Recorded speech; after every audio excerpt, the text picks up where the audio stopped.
Hi, I'm Stu Kagan, and welcome to Born Scrappy, the podcast for scrap metal exporters and traders. Join me in conversation with some of the most experienced traders and operators that have helped shape this incredible industry. In today's episode, I chat with Tyler Adams. Tyler is the COO of SA Recycling, the largest privately owned metal recycling company in the US, with hundreds of yards throughout the country. Whether talking about culture or gross margin, Tyler is super knowledgeable and shares a lot of valuable insights with us. In today's episode, we talk about building in diversity and optionality, understanding your margins, where data meets gut feel, believing in your team, uncovering talent, and so much more. So let's get into it with Tyler. But first, intro.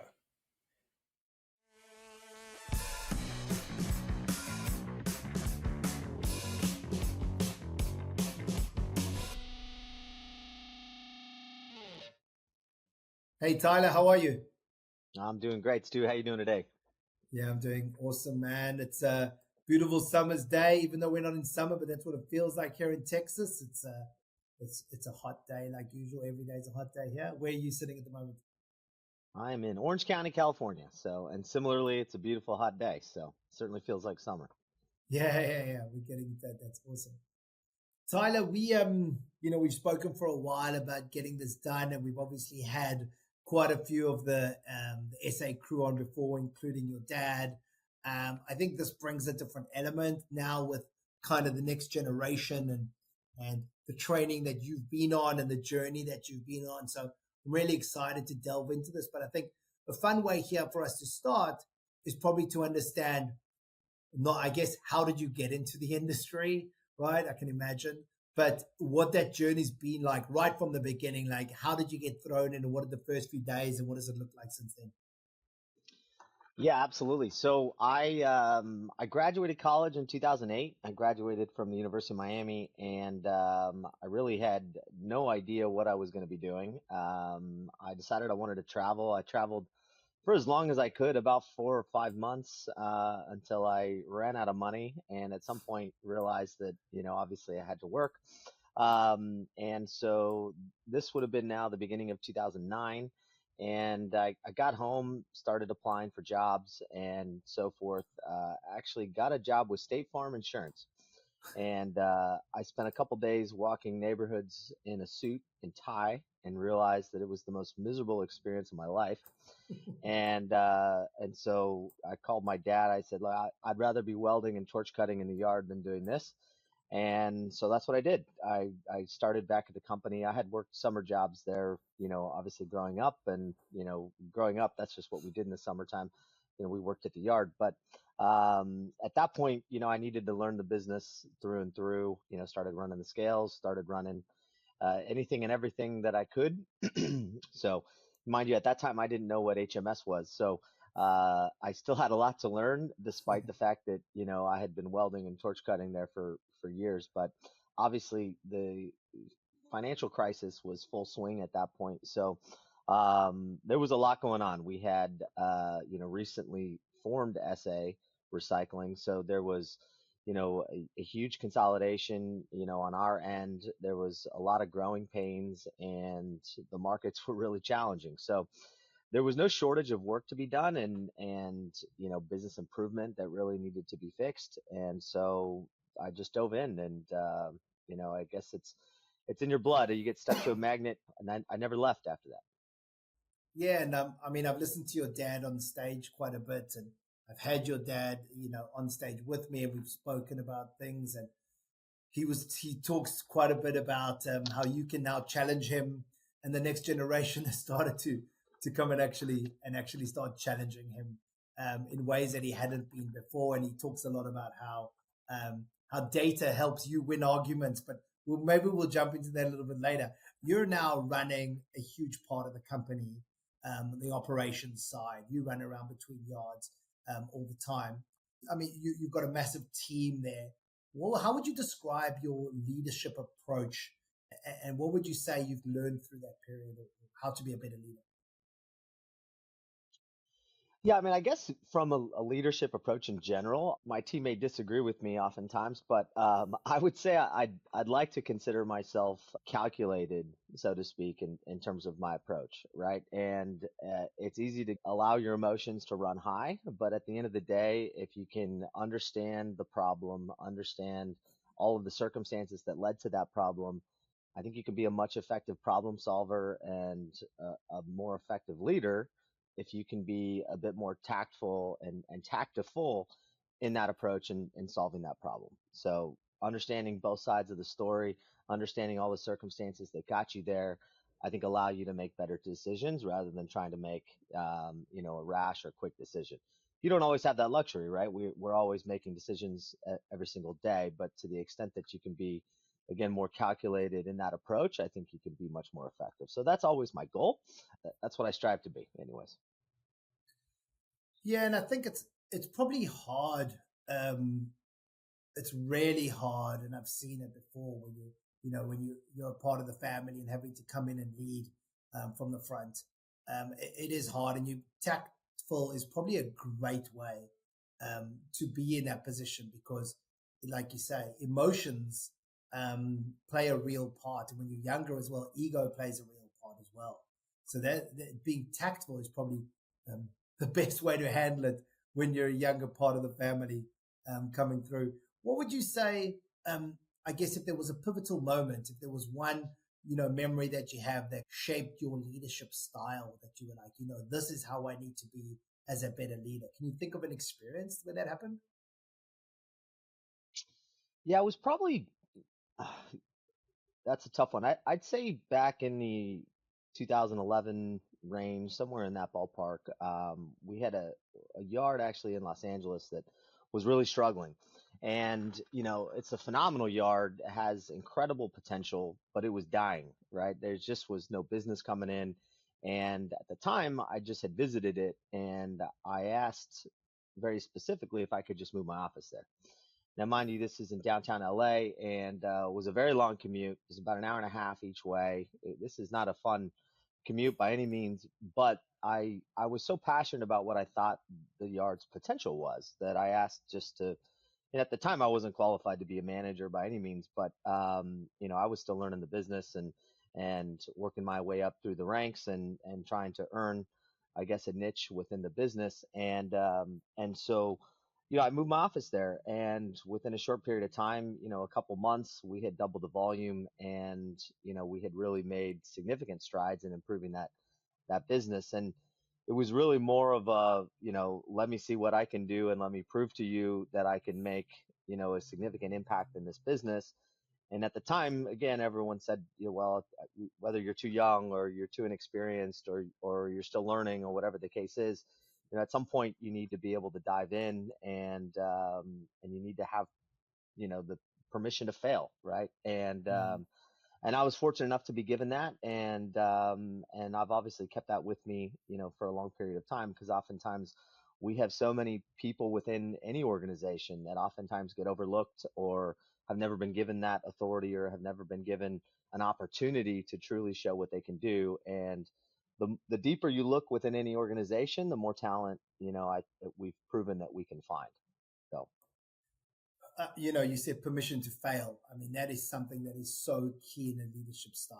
Like if you can give your team permission to fail, that's hugely valuable because if they're not going to fail or if they're too hesitant to try something because of the repercussions of failing, you can't expect to grow because, ideation and, coming up with new ways of doing things, you need to have the ability to actually get it wrong. Otherwise, you'll have people doing the same way that they've always done it. And our industry has often got this mentality of, well, we do it that way because that's the way it's always been done. I mean, I remember when my wife joined the industry with me, and when she was first looking at our technology, like our tech stack, and she's like, why do you do it like this? I was like, well, that's how it's been done. She's like, well, we can't operate like that anymore. And she brought Salesforce in and data warehouses, and it was just like a massively beneficial way of doing things. But that was because we didn't look at the way we previously had. So I think that's a great way to look at things. What about what your father has like kind of advice he gave you, whether during that time or before, or after? What's the biggest piece of advice he's given to you that still sticks with you?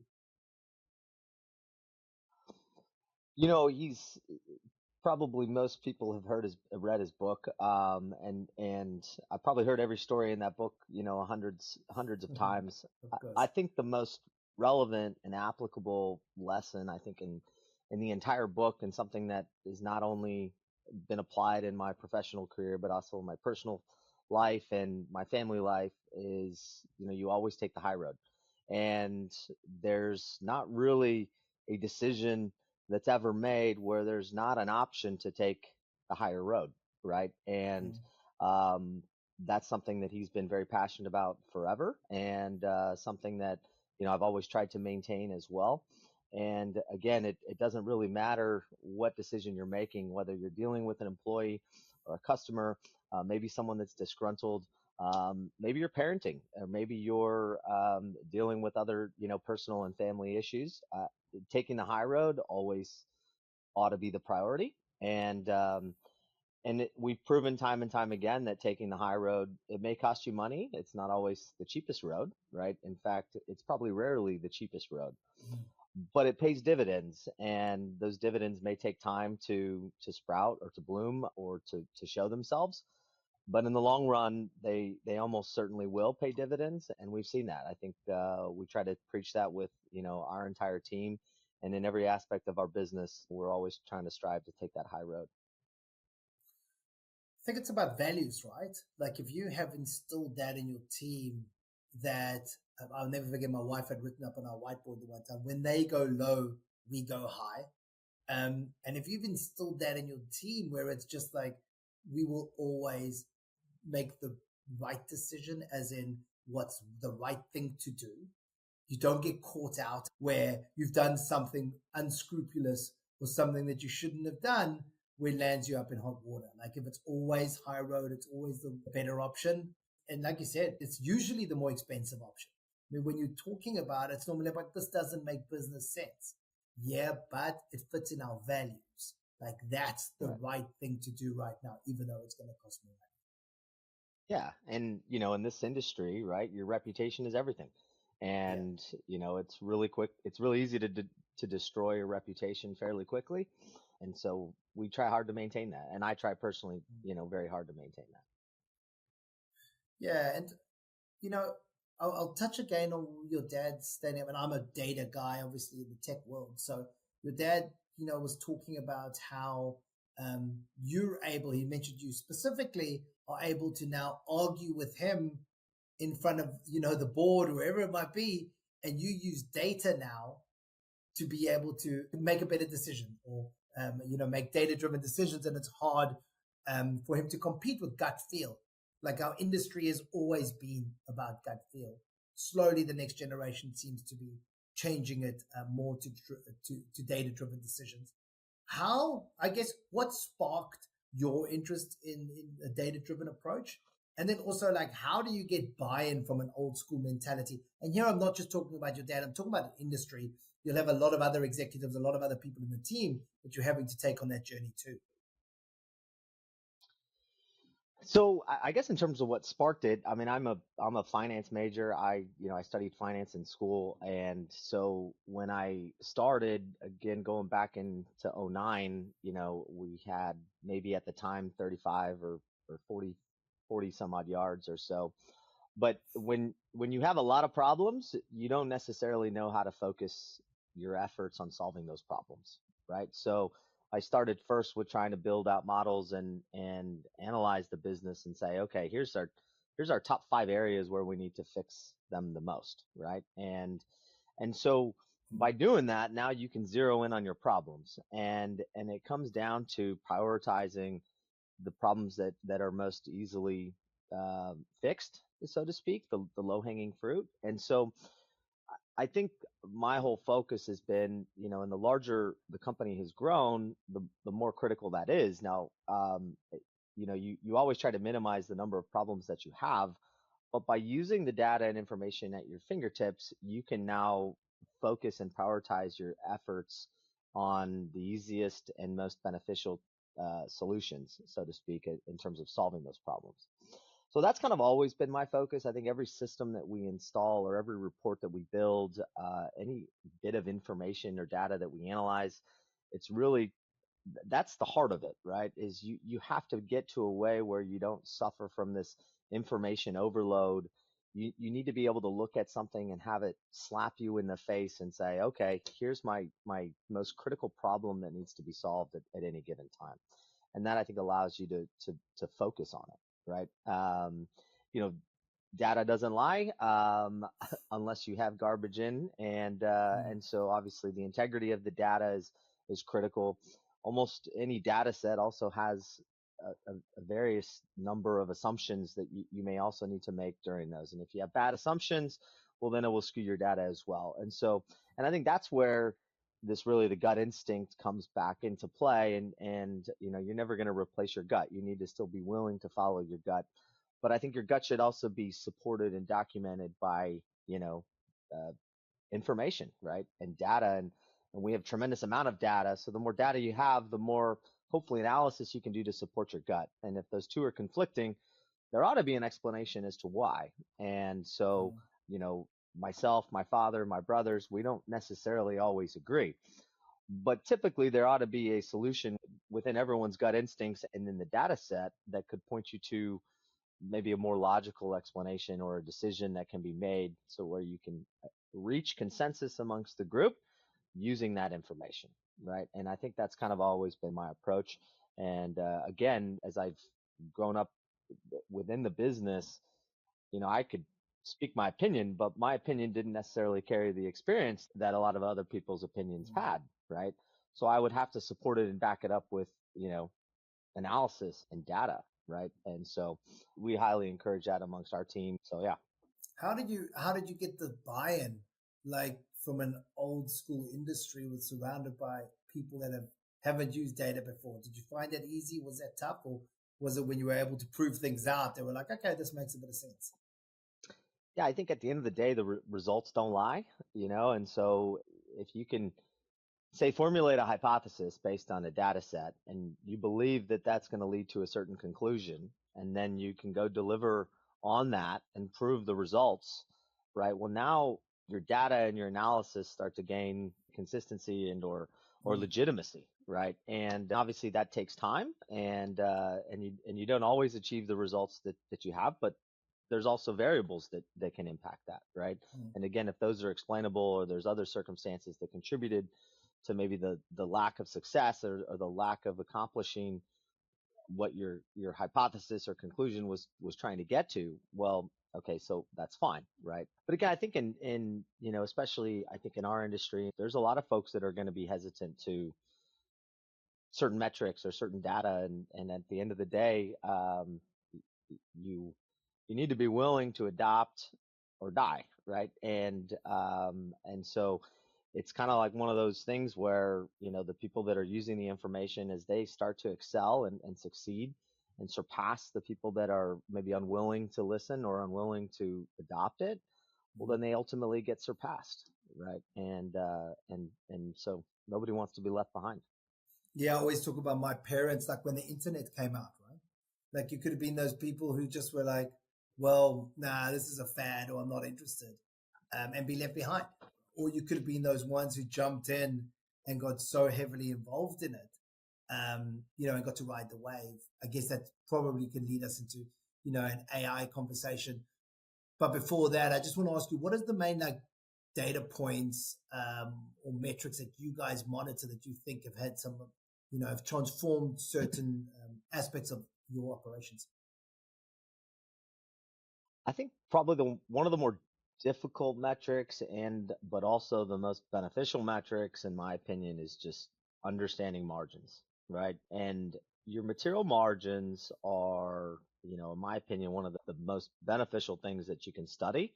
And if you can get to a point where you can understand your margins at any given day and truly follow and track your buy price against your sale price and what happens to those commodities as they move through your inventory, you can be a much more proactive and successful business leader. And so much of our analysis and data and reporting is all on material margin, right? And, we spend about, $3 on cost of goods to every dollar we spend running the yards, right? So you have a three full dollar spend on cost of material versus the amount of money you spend on your operating expenses and your SG&A and your labor, et cetera. So from that perspective, right, you can drive much greater profits to your bottom line by better understanding your margins than you can by shaving, dollars here or watching overtime. And all those things are important, right? But I would argue they're much easier to monitor and much easier to regulate than truly understanding what your material margin is. And so we're really focused on that. I love margin, and as many people in this industry do. So I'd say that's probably one of the metrics we focus the most on. Tyler, it's quite interesting because you love margins and you said most people do. I think most people focus more on operations. I really do. I'm a commercial guy myself, so I absolutely love focusing on gross profit and margins and, maximizing your sales price, buying for as cheap as possible wherever you can, upgrading as much as you possibly can, looking for those opportunities wherever possible. Like that's been much more my side of my growth and where I always participated. But I find most people in the industry will focus on the $1 or $2 that they can save on, whether it's downtime, which is of course, as you said, or whether it's staffing, which is absolutely important. Like you can't take away from that. But I agree with you that you've got more value add focusing on your buy price or your sell price and that margin than you do, whether you cut someone's hours or you reduce your staffing, by 1 or 2 people in a yard. Yeah, absolutely not, right? It requires discipline, it requires managing and monitoring and so forth and teaching and coaching, right? I mean, it requires all those things. But also it's not, material margin isn't necessarily only margin per unit measure, right? And a lot of people think that, okay, well, I need X amount of, material margin per unit measure. Well, that's actually not necessarily what I'm specifically referring to. It's actually total margin, right? And it's always a function of volume times margin is going to equal your total material margin, right? And so there are times where that extra actual volume is going to contribute to a greater material margin than you would have generated otherwise, and vice versa, right? So that where those two things intersect, right, volume and margin, you'll have an optimization or a maximization of your material margin. And that's really, I think, the focus and what we try to preach in many cases. You're talking what I would call gross profit, which is like exactly. per branch, the difference between cost of goods and revenue and that total number. And then when you equate that back divided by pounds or tons, you start to get your margin per ton or per pound.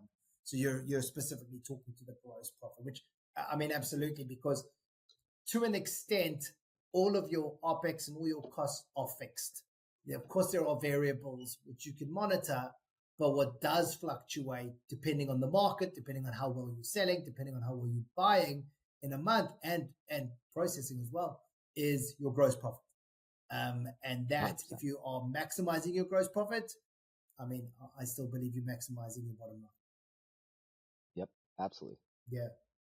So can you think of any time that there's been any data that you guys made a wrong decision? We were relying on data and it was kind of like overruling the gut feel and you were like, no, let's go with this. And maybe it wasn't the right decision. I don't know, probably not specifically off the top of my head. I would say that where I think most mistakes have probably been made, and this is along the same vein of a lot of what we just talked about, right? You can't overcomplicate our business, right? And so you could study the yield on car bodies or what you're putting into your shredder.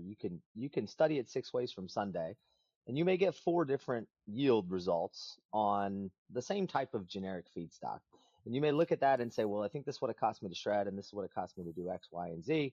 And so I can't afford to pay more than Y, right? And so you make a decision based off that, but in the end of the day, you start losing a tremendous amount of market share. or maybe start gaining market share because, so I think in most cases, the probably the mistakes that get made are when you try to over analyze what you would expect your margins are going to be, but recognizing that there's too many variables to I guess, overthink it. And that sounds counterintuitive to what I just said because I said we study our margins, extensively, but over time you can get a generic understanding of what your overall margins and yields are going to be.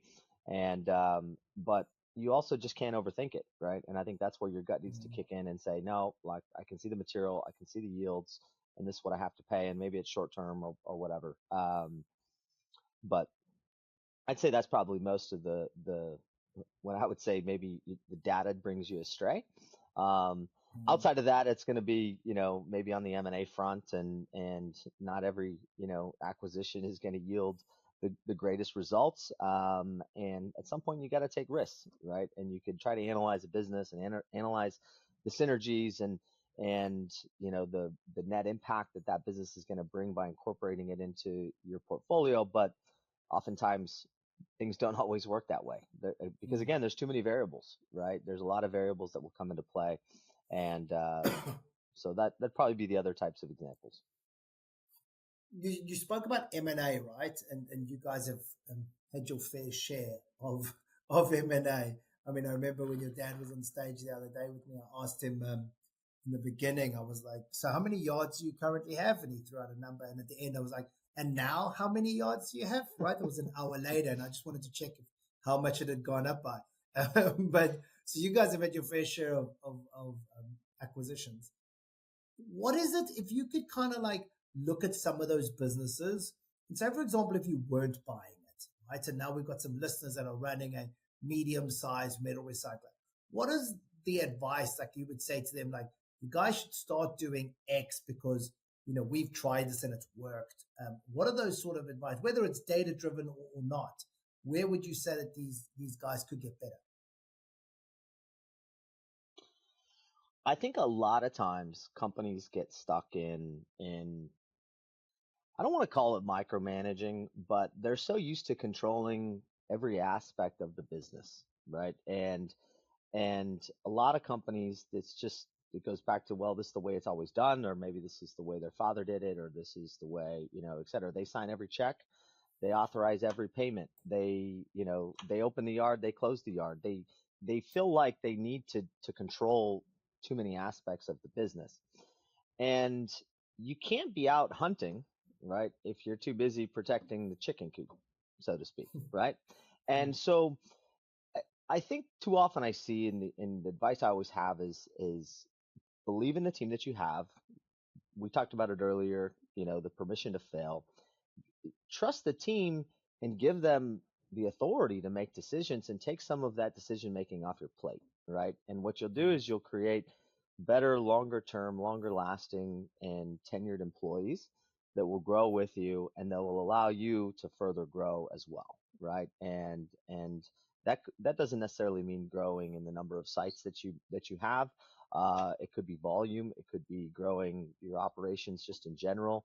To me, that is always one of the best things. You almost need to work yourself out of a job by giving your employees the more authority and trust to make those decisions so that you can then expand your role and expand what you're doing within your business unit, right?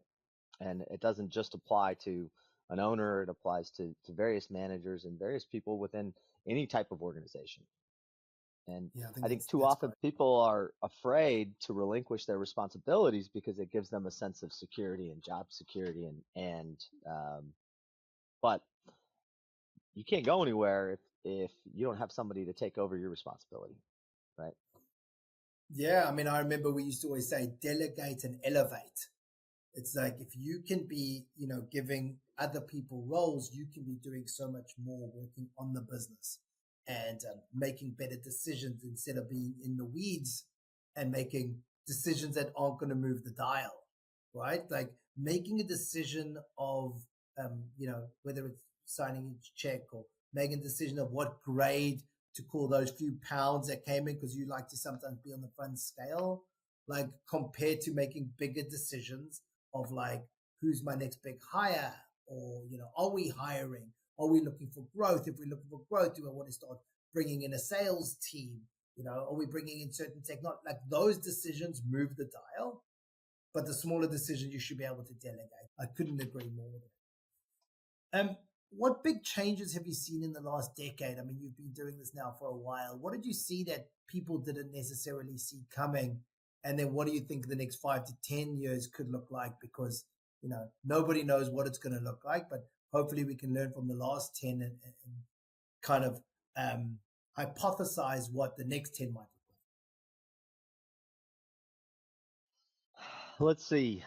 So if I rewind 10 years, would have been 2015. And, around that time, I guess one of the probably largest differences I see in the market today versus what I saw 10 years ago is if you think back how dependent we were on, especially from a non-ferrous perspective, on China as a consuming nation of non-ferrous, right? And to me, I think one of the most dramatic shifts we've seen in much of our business is just it involves China, right? And maybe that's not surprising to everybody, but again, I can remember trading copper and brass and a bunch of commodities through 2016, 17, and really up until I guess it was about halfway through 2018 when whether it was the Iron Sword or the whichever initiative that they put out and started cutting out and eliminating waste going into China. I mean, that was a massive shift in I guess the global trading dynamic from a recycled materials perspective, right? And not many of our commodities today, well, especially today, and that's been an exceptionally tumultuous couple weeks, and not to get into the tariff train. But my point is that I think that was a shift that really was, I don't know that everybody saw coming, and that dramatically changed the landscape into how we all do business, right? You saw more copper choppers starting popping up in the United States. You saw a lot of materials starting to stay domestically. People needed to create cleaner products. They couldn't get into China. The movement of Zorba, right? Shifting away from, what was predominantly used to be Chinese consumption to, the number of countries today that are buying Zorba, you didn't see that 10 years ago. And so I think that's been probably one of the biggest shifts that I've seen. Obviously, there's been a lot of changes, but I don't know that many of the changes we've seen over the last, the balance of the last decade have been that surprising per se. What does the next 10 look like? The next 10. Oh man, that's a good question. I don't know. I'd probably be, look, I know there's certainly a lot of technology being, thrown at the industry. A lot of software being developed as clearly you're a part of. And so, I think we'll continue to see the industry get smarter, more effective and efficient. But I don't know that I have a crystal ball per se that's going to say that this is what I would expect that shift looks like. Certainly we're seeing a higher likelihood of more and more domestic consumption. We're seeing a lot of the large companies really trying to position themselves for, a much more domestically oriented business. So I think that shift will continue. Again, in light of the tariffs and the trade wars and everything else that's going on, certainly that seems like an obvious outcome. And then it's just a function of, positioning yourselves to capitalize on that. How far can we go with AI? Like AI's come into the industry slowly. Not everybody's using it. How far can it take us in metal recycling? It's a great question. I won't pretend to be an AI expert, but I certainly would suspect that there's probably, I guess when I think about AI, I kind of think about it in probably two separate buckets. We've seen and tested certain types of AI really focused on material identification and, using it to identify recoveries, grade material, and some of that's used from a compliance standpoint, right? To whether you're using it to analyze your scale buying to make sure that you don't have fraudulent transactions, using it to make sure that people aren't overpaying or overgrading for certain types of material. The question is how accurate will that become, and how effective will it be? Certainly in the long run, I would expect it's going to be pretty efficient. The other bucket I'd say is more using AI from the sense of managing your information and minimizing information overload. We're collecting hundreds of thousands of millions, if not, pieces of information every single day. Where do you start with looking at it, right? Mm, And kind of this comes back to a scalability standpoint, and everything I look at, I try to look at it, making sure that it's scalable to our business model, um, and trying to manage, the size and scale of a business requires the effective interpretation of data and information. And again, this is kind of along the lines of much of what we've already talked about, but I think there's an opportunity to use AI to better interpret and digest the mass quantities of information that rather than looking at a couple hundred data points on your screen, you have more obvious issues, right? And identifying the problems that, will spark an inquiry into a certain problem, right? So if I'm looking at 150 yards and their average buy prices on a daily basis, I think there's an opportunity to say, hey, focus on this one. It's up $12 day over day or month over month. Then, and don't worry about the rest, right? And I think that mm. there's probably much more on the analytical side. I think the value there is huge. Like I think what you spoke about, like data dams and where you've got this huge amount of data in one place. It's actually impossible for us to analyze all that data ourselves. So to use AI for that is hugely important. And AI is only going to get better. And, when you talk about grading your material and looking for anomalies on the front scales and things like that, and it's only going to get better with that. But then that's also going to start giving you data. It needs to use data. And it's like, well, now I've got more data to look at. Like, now what? Right? So it's actually the ability to review the data and bring you findings and say, based on the data in the last week, you have an issue. You should look further into that yard, which is up $12. Here's the data behind it because this is what we've been able to find. Like that's what you need, things brought to you. And I do believe that AI can already do most of that, but it's really getting it in our industry and to be trained in our industry to understand what the things are that it's looking for. And I think that'll happen over time. It's not easy because, we're a niche industry and technologists come into the industry and see a huge opportunity because it's in recycling and it's really, it's easy to raise money in recycling and there's a huge opportunity because no one's using technology but because they don't necessarily understand the space, it's really difficult to get people in tech to build the right technology for our industry. But we'll get there. Right? Yeah. There's no doubt. Yeah. We'll get there. What about if you were to start a metal recycling company right now from scratch? You left SA and you started something yourself. What would you do differently to what you see out there? You know, I, I don't know that I would certainly what I would do is not going to be anything profound that other people aren't doing, but what I would make sure in any type of business that I was starting had a high level of what I'll call diversity and optionality. And I think that's something that's critical to anybody in this space, right? Is you can't have all your eggs in one basket. There's going to be months where recycling cars could be exceptionally profitable and it could be exceptionally difficult. The same is true for copper, aluminum, or anything. And so we try hard to focus on that diversity. And again, in light of what I'll consider certain trade shifts, you need optionality in being able to maximize the options in which you can leverage and sell your material, right? If you're captive to a consumer or to a home, right, you're going to be much more limited in your ability to be able to market your material.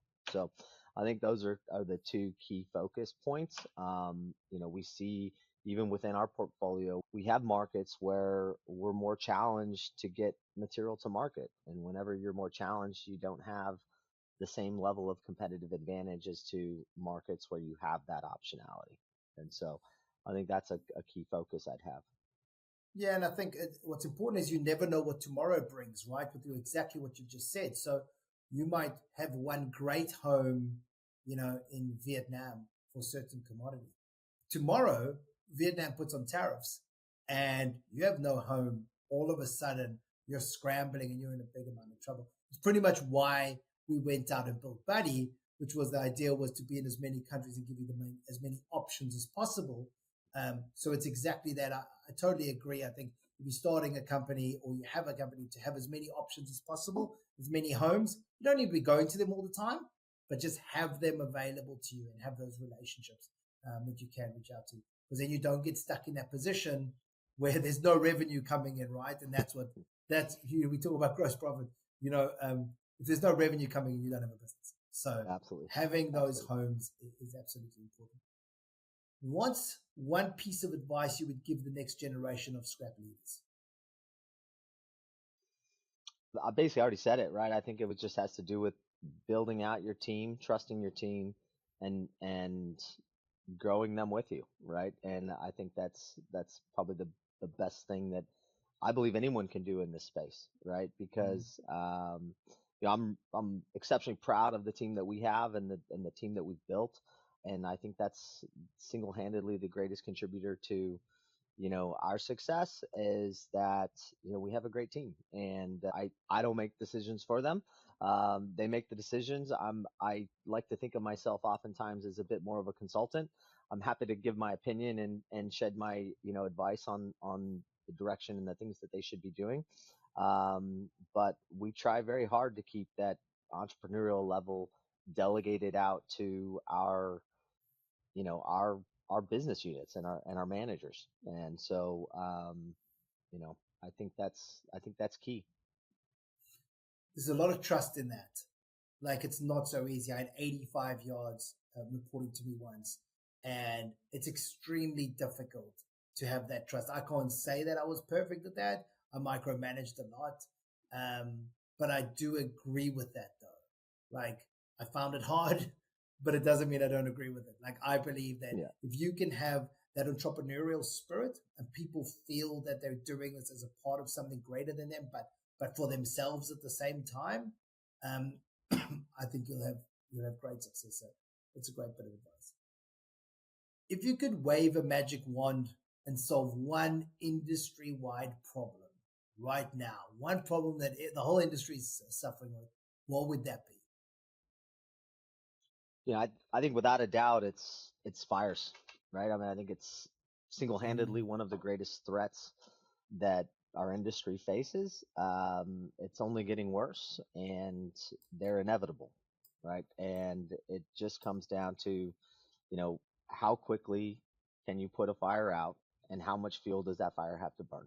And if there's no fuel to burn, you can put it out pretty quickly, right? And so, that's pile management, inventory management, getting your yards down to the ground every day.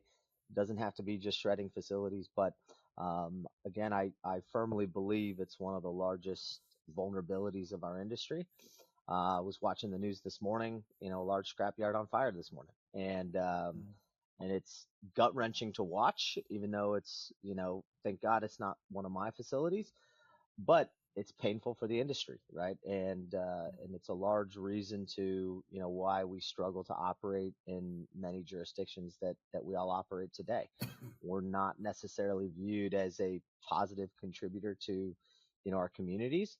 And, when our facilities are going up in flames, it's not necessarily difficult to see why. So, I think that's the single-handed, you know, biggest problem I think we all need to solve, and certainly one I'd love to see go away.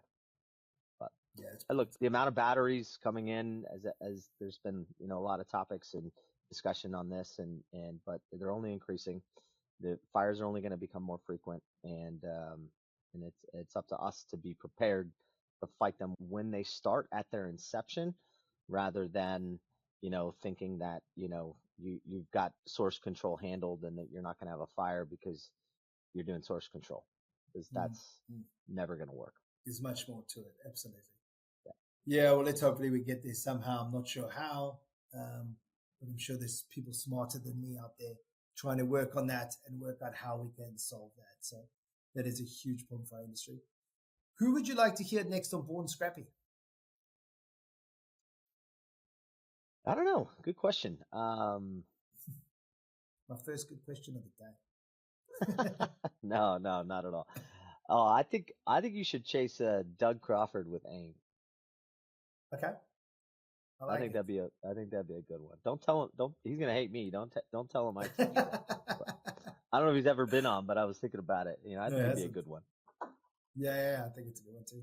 Yeah, I'll reach out to him shortly. I'll say Tyler told me. So Tyler cut that one out. Cut that one out of the final version, all right? Yeah. They'll never know. All right, so we always end with getting to know you a little bit better. So it's the quick fire round at the end, just to get to know Tyler himself. What's your favorite TV show or movie? I'd have to go with Yellowstone.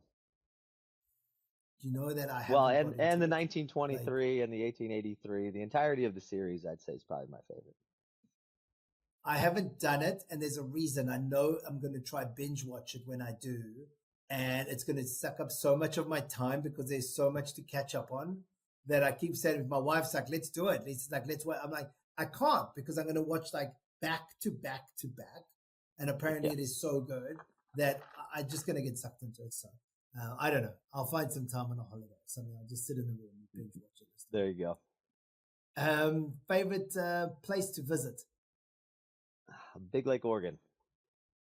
It's a camping spot we've been going to every summer since I was born. So Big Lake, Oregon.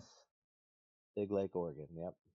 Nice. It's not a big lake. It's actually a relatively small lake, and there's nothing there but campsites. And but yeah, that's our annual summer vacation, and so it's like when you call take any other place. When you call that really big guy, when you call him tiny, is that like Big Lake? It's not actually. Exactly. It's just a lake. Exactly. It should just be called a lake.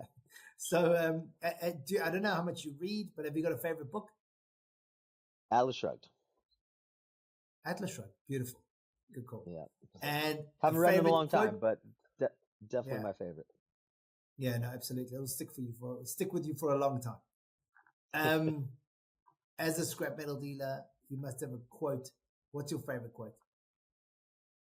My former boss, Jack Stutz, used to tell me all the time that excuses are the patches we use to mend the garments of failure, and that's something I've always taken to heart, because at the end of the day, there's excuses we could make in every aspect of our lives, or we can understand that it's just a patch, and we can accept those excuses or recognize that we're in for full control, right? And so anyways, there's a solution for everything, and we just need to be creative, and we need to problem solve it. And sometimes that means spending more money. Sometimes that means making tough decisions. But at the end of the day, there's no excuses.